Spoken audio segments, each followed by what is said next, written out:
கொலை வழக்கில் கைதான 3 பேரை காவலில் எடுக்க போலீசார் திட்டமிட்டிருக்கிறார்கள். புன்னை பாலு, அருள் மற்றும் திருமலை ஆகிய 3 பேரை காவலில் எடுத்து போலீசார் விசாரிக்க முடிவெடுத்திருக்கிறார்கள். முழு விவரங்களோடு இணைகிறார் நமது செய்தியாளர் சாலமன். வணக்கம் சாலமன்.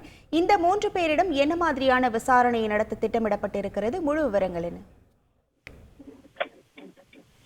பகுஜன் சமாஜ்வாதி கட்சியினுடைய மாநில தலைவரான ஆம்ஸ்டாங்கை கடந்த 5ஆம் தேதி ஒரு கும்பல் படுகொலை செய்தது. இந்த சம்பவம் தொடர்பாக மொத்தம் 11 நபர்களை போலீசார் கைது செய்தனர். குறிப்பாக கடந்த ஆண்டு நடைபெற்ற ஆற்காடு சுரேஷின் கொலைக்கு பழிவாங்கவே இந்த கொலையை அரங்கேற்றியதாக ஆற்காடு சுரேஷின் சகோதரரான பொன்னை பாலு வாக்குமூலத்துல தெரிவித்திருந்தார். இந்த சம்பவம் தொடர்பாக 5 நாட்கள் போலீஸ் காவலில் எடுத்து விசாரணை மேற்கொண்ட போது இதுல முக்கிய நபரான திருவேங்கடம் என்பவர் போலீசாரால் என்கவுண்டர் செய்யப்பட்டார். இந்த நிலையில இந்த விவகாரம் தொடர்பாக நேற்று 5 நாட்கள் கஸ்டடி முடிந்து அதன் பின்பாக அவரை நீதிமன்றத்தில் ஒப்படைக்கப்பட்டு அதன் பின்பாக பூந்தமல்லி கிளை சிறையில அடைக்கப்பட்டனர்.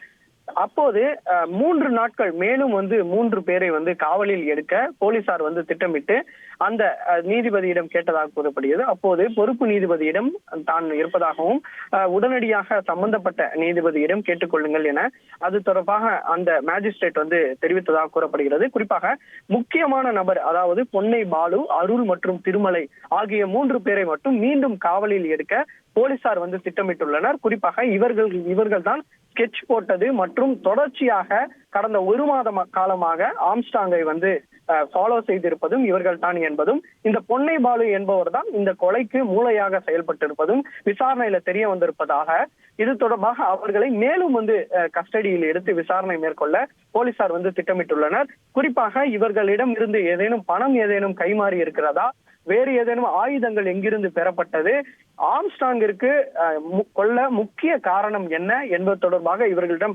விசாரணை மேற்கொள்ள திட்டமிட்டுள்ளனர். குறிப்பாக இந்த வழக்கை உடனடியாக சிபிஐக்கு மாற்ற வேண்டும் எனவும், இந்த கொலைக்கு பின்னால் வேறு ஏதேனும் கும்பல் உள்ளனரா என்பது தொடர்பாக விசாரிக்க வேண்டும் என தொடர்ச்சியாக ஆம்ஸ்டாங்கின் ஆதரவாளர்கள் குற்றஞ்சாட்டப்பட்டு வரும் நிலையில தற்போது மீண்டும் இவர்களை காவலில் எடுத்து விசாரித்தால் இதற்கு பின்புலமாக இருப்பது யார் என்பது குறித்து உண்மையான விவரங்கள் தெரிய வர வாய்ப்பு இருப்பதாக போலீசார் தரப்புல தெரிவிக்கப்பட்டுள்ளது.